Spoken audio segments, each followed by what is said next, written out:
According to new damning reports, Donald Trump's Postmaster General Louis DeJoy, who's been in the news for all the wrong reasons over the last month, now it appears, according to these reports, that he may have actually engaged in criminal conduct back when he was running his own business called New Breed Logistics. These new reports say that DeJoy actually encouraged his employees to donate money to Republican candidates. Now, that's a little ethically dubious right there, but the real problem is that according to the reports, according to actually DeJoy's own former Human Resources Department, he would reimburse employees if they made these contributions to Republicans. That's a felony. That's a state felony. That is a federal felony. It's a felony no matter which way you slice it. So if these reports are accurate, if we can believe this person from Louis DeJoy's Human Resources Department, that this is in fact what would happen, then Louis DeJoy, the Postmaster General of the United States, engaged in felony campaign finance violations and therefore should be prosecuted as such. Here is the statement. It's from David Young, longtime Human Resources Director for DeJoy.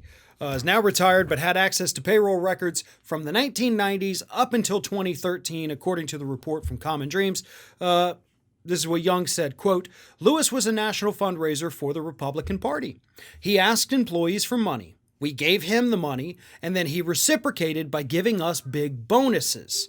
When we got our bonuses, let's just say they were bigger and they exceeded expectations, and that covered the tax and everything else. DeJoy claims that he went through his... first of all, he claims this didn't happen. But then he also claims that he talked to his lawyers before any of this happened to make sure everything he did was on the level and that he wasn't going to get in trouble for anything. But if you gave a bonus based on how much money a employee of yours gave to a political candidate, the more they gave, the more you gave them back. That's illegal. That is felony campaign finance violations. Now, here's the thing.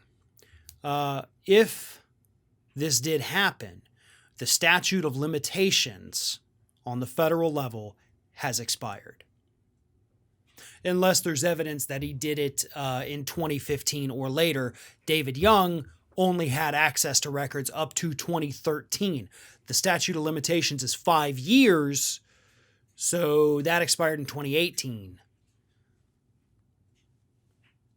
But the silver lining is that there's actually no statute of limitations for felonies in the state of North Carolina, which is actually where this took place. Oh, and by the way, Attorney General of North Carolina happens to be a man by the name of Josh Stein, who happens to be a Democrat.